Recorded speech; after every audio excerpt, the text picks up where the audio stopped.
all mankind now stands in the doorway to destruction, or upon the threshold of the greatest age in history. And I prefer to face that great age. Only a high moral standard can master this new power of the universe and develop it for the common good.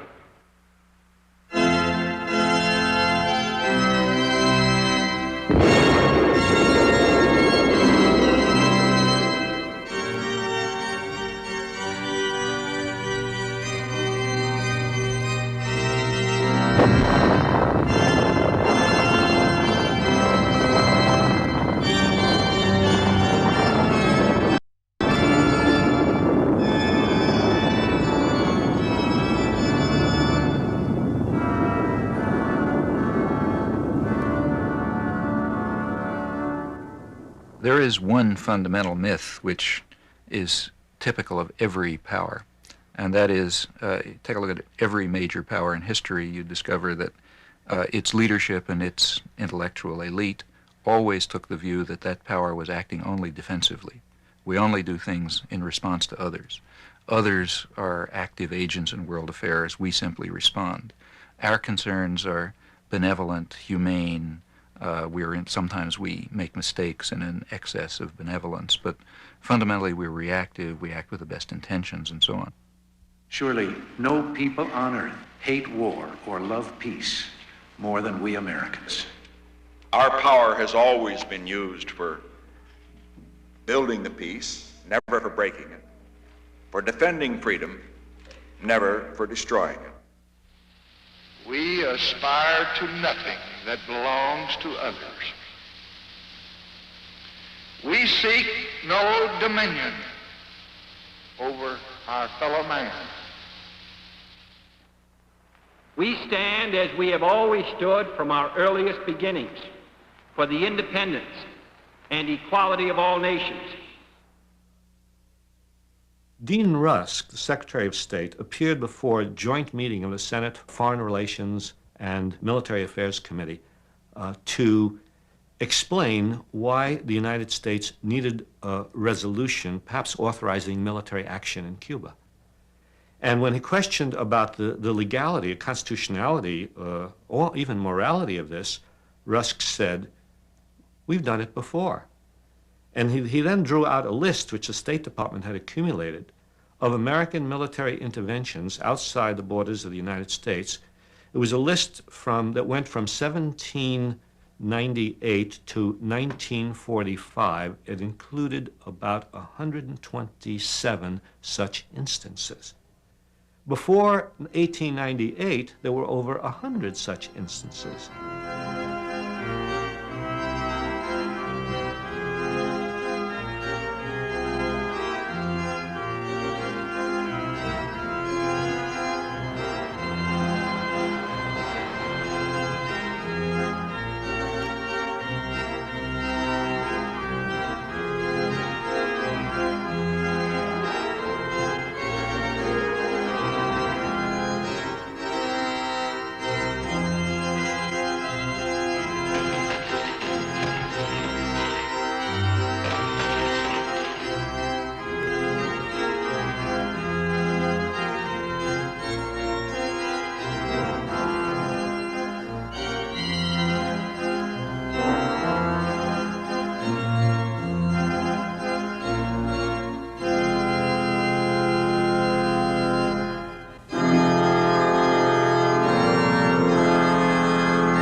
The United States, in planting its military presence in the Caribbean, says we have to do this to prevent Soviet Russia, communists, from entering Central America.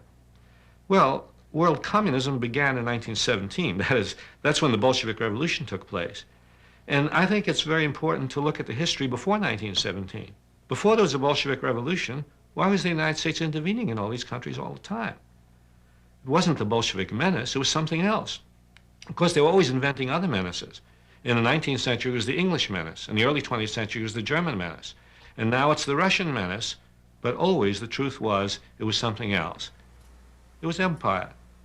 It was economic interest, it then developing into political interest, the interest of politicians, and all connected with ideology, with the building up of a spirit of manifest destiny, imperialism, pride.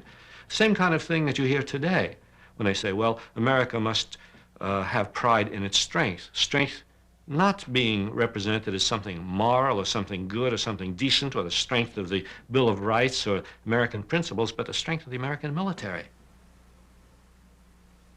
The major policy goals of the United States have been expressed quite clearly by George Kennan.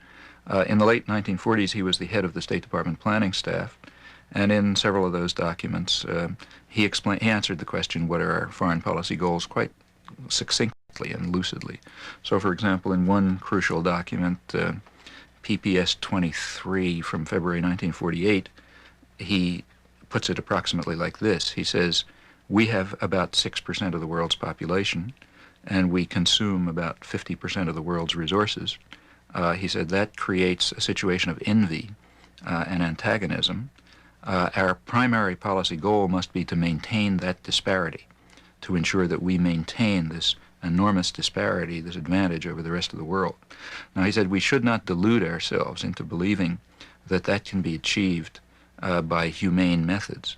He said we must put aside all vague and unrealistic goals such as human rights, democratization, and raising the living standards, and we must be prepared to use harsh measures.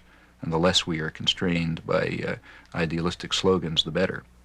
Now, in order to maintain this global system, it has been repeatedly necessary to use one or another form of force. That has ranged from direct invasion. So, for example, the United States simply invaded and attacked South Vietnam and then extended the attack to the rest of Indochina in the major war of the post-war period. That's at one extreme.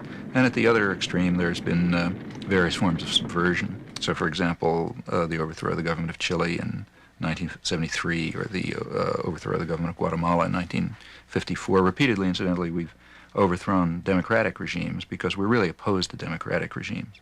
Democratic regimes, unless they're the kind that we can control, we can ensure that we can control, a democratic regime is somewhat more likely to respond to popular needs and concerns, but that means it will not be committed to maintaining the disparity between us and the rest of the world, the fundamental commitment of our foreign policy. It's that rationale that we've used to intervene into other countries, and we tell the American people that we're doing it in the name of democracy and in the name of freedom and in the name of fighting the great threat to democracy and freedom on this planet, namely communism. The American nation cannot, must not, and will not permit the establishment of another communist government in the Western Hemisphere. We would rather be in bed with a government that fosters death squads, as long as they preach enough anti-communism, than to stand up around human rights and a commitment to human freedom and human evolution and respect for what I perceive to be the magnificence of the human spirit.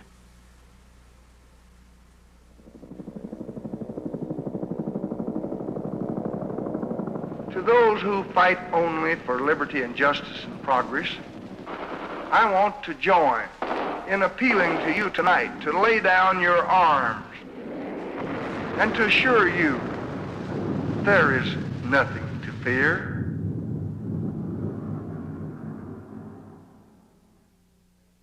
But the great tragedy of American foreign policy is that we, on the one hand, talk about our dedication to democracy, but in the real world, we are motivated on the basis of our Cold War mentality to intervene, to, in effect, contain communism, which has been our 40-year-old policy. The fact of the matter is that we're not containing anybody. The Cold War has turned into a system of world rule. It's a system of tacit cooperation between the superpowers, in which each of them appeals to the threat of the enemy, the evil empire. Each of them appeals to the great Satan, on the other side, as a way of mobilizing their own populations and their own allies for brutal and repressive actions within their own domains.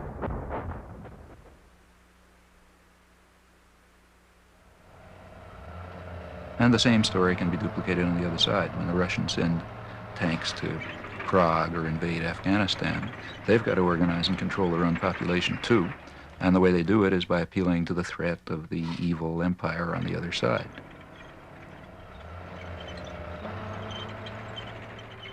Both sides mistrust each other.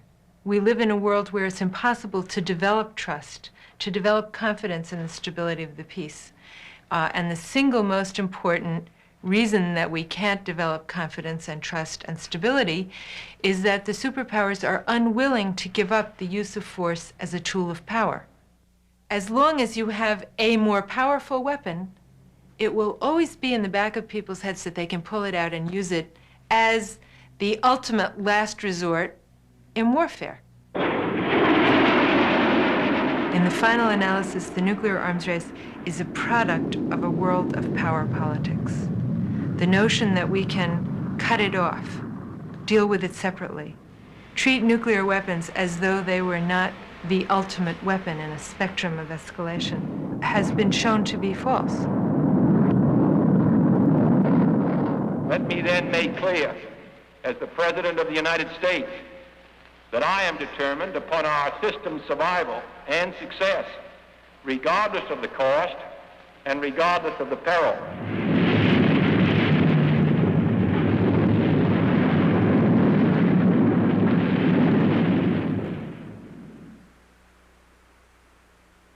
The United States has used nuclear weapons about a dozen times or more since the Nagasaki weapon.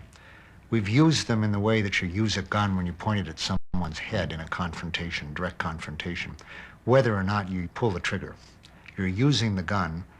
If the other person backs down without your having to pull the trigger, that's the best possible use of the gun. You're also using it when you have it on your hip, ostentatiously.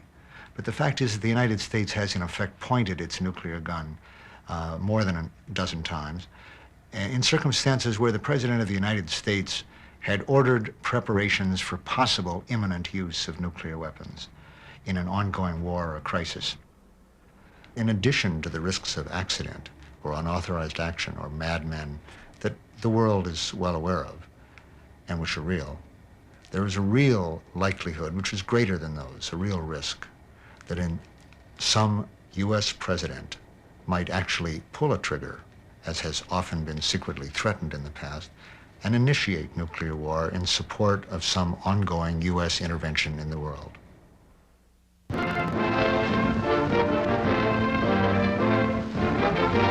At the White House in Washington, top defense officials of the nation gather to discuss the gravest world crisis since Poland and Pearl Harbor. The flagrant aggression of Chinese communist troops in Korea arouses the country's ire. The president has stated that the use of the atomic bomb is being considered to halt the communist onrush inspired by Russia.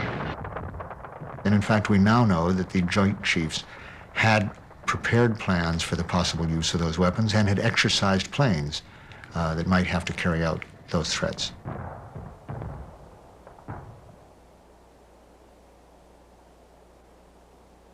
President Eisenhower has told us in his memoirs, and this is confirmed by other documents now, that he made direct secret threats in 1953 to the Chinese communists, again, that he would use nuclear weapons if they did not meet his terms at Panmunjom.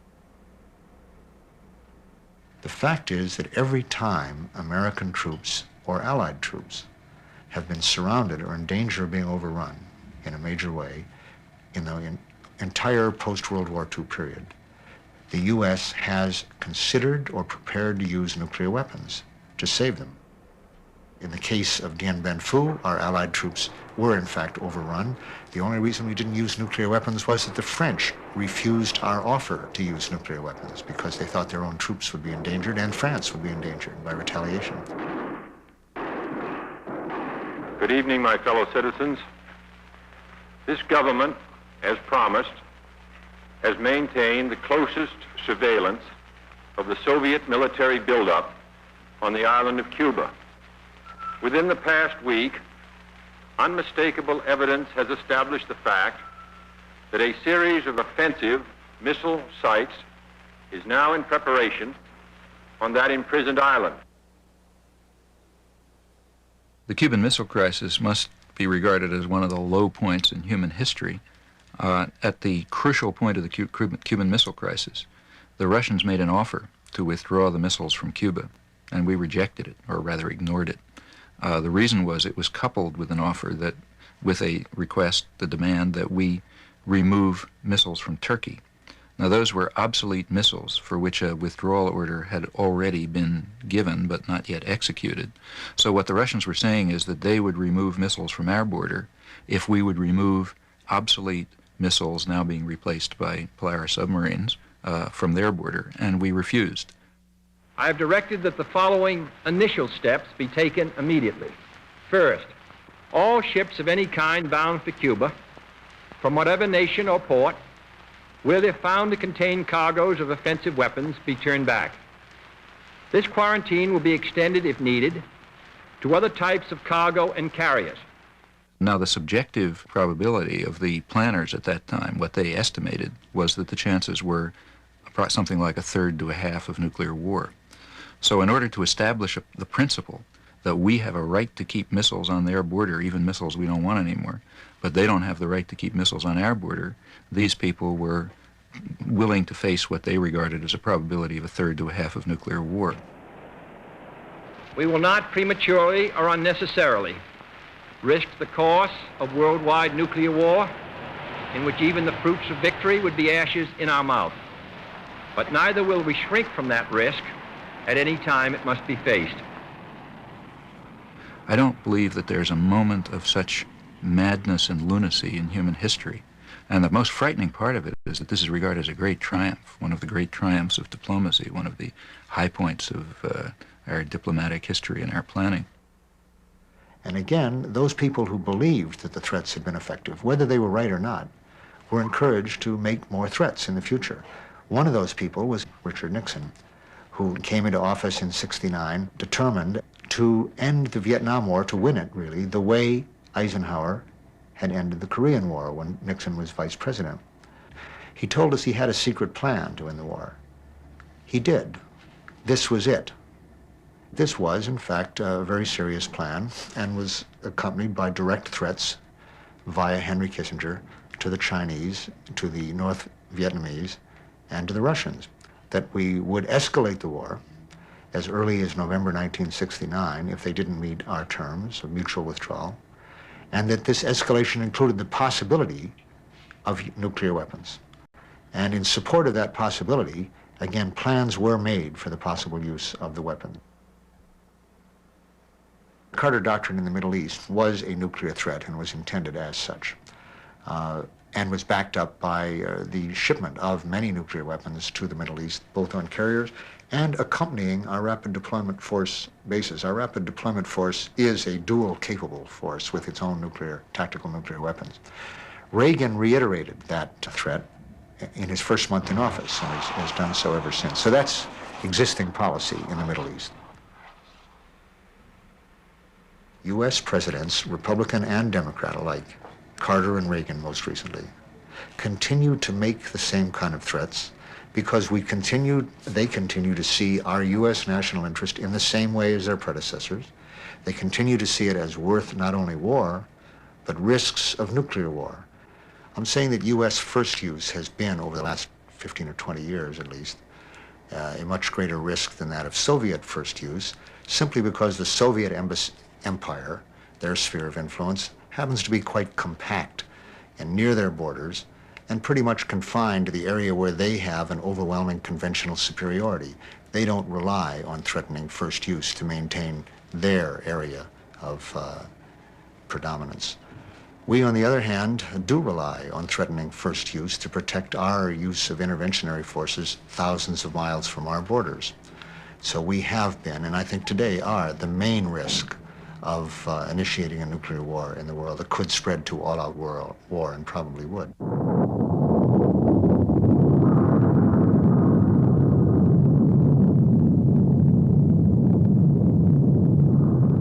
Nuclear weapons have become, to a large extent, the conventional weapons of this era. We've nuclearized our Army divisions, our air wings, and our Navy. 80% of U.S. Navy warships today carry nuclear weapons routinely. So nuclear weapons have become integrated into our so-called conventional forces. Now, a lot of people may question this, but when I was captain of a guided missile cruiser in 1964, the USS Providence, we had nuclear weapons on board for our Terrier missiles, and as the captain, I had the authority to use those nuclear weapons to repel an attack from any Soviet jet planes that might be attacking my ship. And there was no restraint, no physical restraint, and there isn't any today. Well, I'm absolutely convinced of the necessity for the continuum between the conventional, the theater nuclear, and the strategic nuclear. And to do that, we have to modernize the tactical nuclear force, the Army element of that tactical nuclear force, because it's aging and requires modernization. We have over 15,000 tactical nuclear weapons, some of them more powerful than the bombs we dropped on Hiroshima and Nagasaki. We have over 10,000 strategic nuclear weapons. By the end of this decade, 1990, we will be a nation with a nuclear arsenal somewhere in the neighborhood of 40,000 nuclear weapons. Americans should be concerned about the projection of power politics because war is obsolete. Now, why do I say that? Because America has no conventional forces. All the air wings, all the army divisions, 80% of the warships carry nuclear weapons. The Marines carry them around in backpacks on their back. They're everywhere. So any war involving this country with its power projection, etc., and its belligerence could initiate a thermonuclear holocaust and blow up the world. In effect, you could say the tactical nuclear weapons are to keep the world safe for our interventionary forces abroad.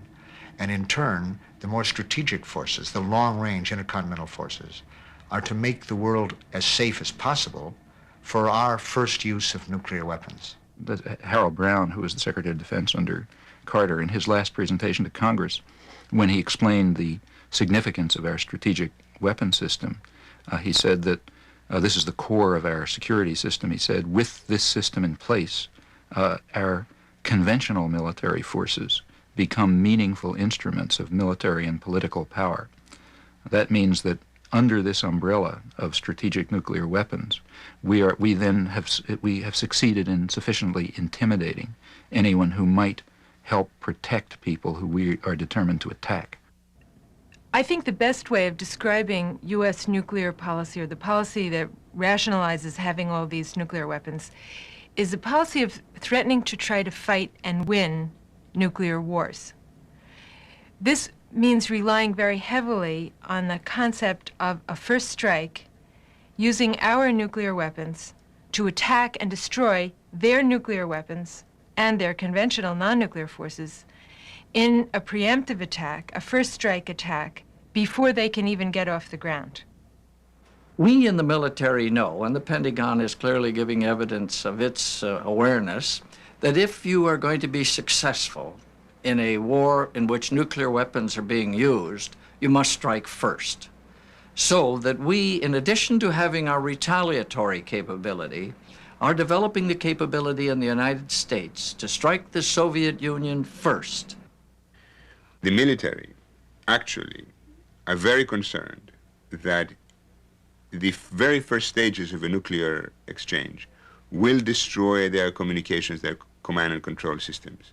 And therefore, they will not be able to control not only a slowly escalating nuclear exchange, but their weapons at all. Therefore, the military are prepared, precisely because they're so afraid that they're going to lose their communications, to go first, from fear that if the other fellow uses nuclear weapons first, they will lose their command and control communications. So that is a very important consideration.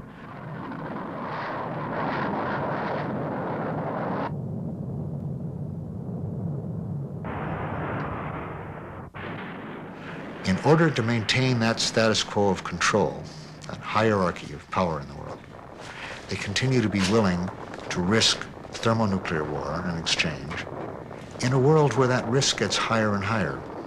It gets less and less likely that the Soviets will back down, having paid so much for weapons that give them a basis for counter-threats. The world is getting more dangerous because the same policies are being pursued as before. in a world where our nuclear gun is confronting not only a Soviet nuclear gun that's equally strong, but the prospect of many other nuclear guns in the hands of third world powers. Anyone who's concerned with survival will be concerned with the question of how a nuclear war is likely to break out. Well, it's not going to break out in a Russian-American confrontation. That's very unlikely. It's not going to break out in Central Europe.